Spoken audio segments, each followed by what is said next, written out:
આ ગુજ્જુભાઈ ગિરીશકુમારની પ્રતિભાથી તમે વાકેફ જ છો. હવે મેં મારા ફાજલ સમયમાં સાહિત્ય સર્જન કરવાનું શરૂ કર્યું છે. કવિતા, ગઝલ, નવલિકાઓ લખવાનું શરૂ કર્યું છે. જોકે મને બાળપણથી જ સાહિત્યનો શોખ છે અને ભાષા ઉપર પ્રભુત્વ પણ ખરું. તમને સમજાવો, બહુ સહેલું છે. ગુજરાતી ભાષામાં 3 પ્રકારના સ છે. આ પાયાનું જ્ઞાન તમને મળી જાય તો તમે પણ ગુજરાતી સડસડાટ અને કડકડાટ બોલી શકશો. સગડીનો સ, સકોરાનો સ અને ષટકોણનો સ. આ 3 વચ્ચેનો તફાવત તમારે હંમેશા ધ્યાનમાં રાખવાનો, તો તમે શુદ્ધ સાહિત્યકાર બની જશો. પપ્પા, કાલે મારે ગુજરાતીની એક્ઝામ છે, હું તો મને આ 2 વર્ડ લખતા અને બોલતા શીખવાડશો? બેટા વર્ડ નહીં, શબ્દ બોલવાનું. શબ્દ. આ લાવ, શું છે? મહાવિનિષ્ક્રમણ, બરાબર છે? આ વર્ડ સમજી ગયો, આ શબ્દ. અને આ બીજો છે અસ્વસ્થતામાં.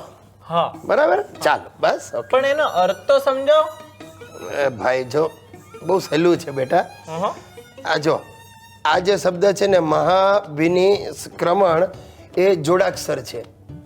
મહાભિની એટલે શું?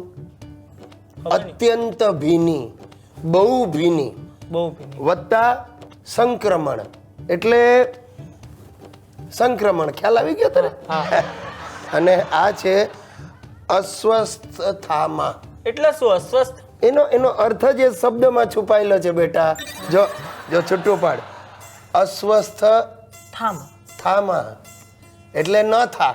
અને બીજો અર્થ છે અસ્વસ્થ થામાં, એટલે માને ઉદ્દેશીને પણ આ વાપરી શકાય. ખ્યાલ આવી ગયો બેટા? થેન્ક યુ પપ્પા. સરસ. હવે હું ગુજરાતીમાં પાસ થઈ જઈશ. પણ પપ્પા, મને ઇંગ્લિશમાં ચેકોસ્લોવાકિયાનો સ્પેલિંગ શીખવાડો ને. એટલે નવું કાઢે તું બધું. ચેકોસ. જો બેટા, હું છે ને ગુજરાતી ધરતીનો ગુજરાતી સાહિત્યકાર છું. પૂછવું હોય તો મને તું ગુજરાતના શહેરોના સ્પેલિંગ પૂછ. કડી, KADI. વાવ, VAV. પણ પપ્પા, શંખેશ્વરનો સ્પેલિંગ શું થાય? શંખેશ. જો બેટા, શંખેશ્વર આપણું ધાર્મિક સ્થળ છે.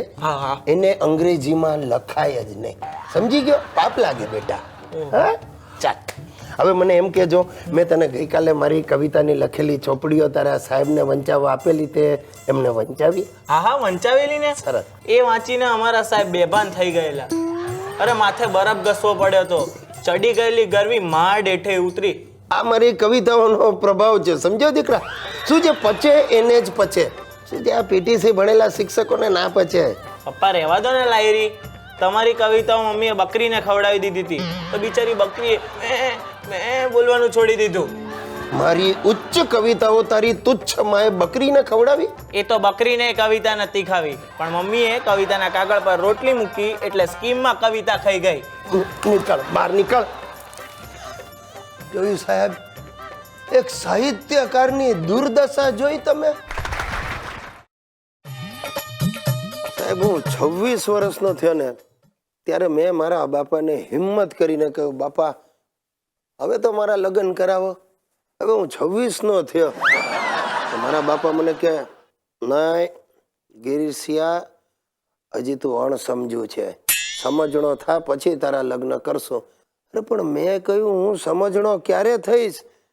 તો મારા બાપા મને કહે, જે દી તને સમજાશે કે લગ્ન એ મજા નહીં પણ સજા છે, એ દિવસે તારામાં અક્કલ આવી કહેવાશે.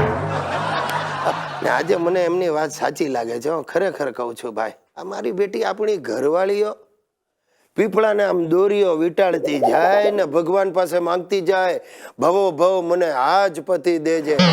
અરે પણ હું એમ કહું કે આપણને કઈ ચોઈસ જેવું જ નહીં.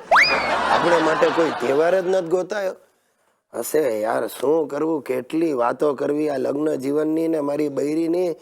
અરે એટલા પુરાણ છે ને. હમણાં તમે નહીં માનો, આ પુરાણ પરથી મને યાદ આવ્યું.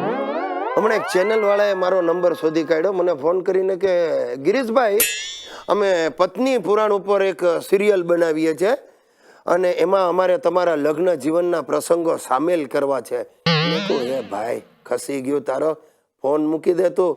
અમારે બર બૈરીની વાતો સંભળાવીને તમારે આખી દુનિયાના દાંત કઢાવવા છે.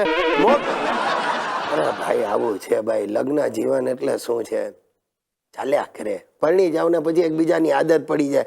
એ સૌથી મોટો મંત્ર હું તો એમ કહું છું કે એડજસ્ટમેન્ટ કરી લેવાનું આપણે. બિલકુલ. હું ને સુશીલા પરણ્યા ને એ દિવસે જ અમે નક્કી કરી લીધેલું, બહુ ક્લેરિફાઈ કર્યું. મેં કહ્યું, જો સુશીલા એક વાત સમજી લે, જીવનમાં દરેક મોટા નિર્ણયો હું લઈશ, નાના નિર્ણયો તારે લેવાના. આજની ઘડીને કાલનો દાડો, આટલા વર્ષ નીકળી ગયા, તમે નહીં માનો હજી સુધી એક મોટો નિર્ણય લેવાનો વારો જ નથી આવ્યો. અને એડજસ્ટમેન્ટની વાત કરું ને તો શું ભાઈ, ચાલશે, ફાવશે ને ભાવશે, આટલું શીખી લો ને એટલે લગ્નનું ગાડું ગબડ્યા કરે. આ ગઈકાલે મારો હિતુ રડતો રડતો હિબકા ભરતો મારી પાસે આવ્યો, પપ્પા પપ્પા. મેં કહ્યું, શું થયું તને? મમ્મીએ વેલણ માર્યું. મેં કહું, ચૂપ થઈ જા, એમાં ફરિયાદ કરવા શું આવ્યો ડોબા? આટલા વર્ષમાં મેં કોઈ દિવસ ફરિયાદ કરી છે? ગડાવ.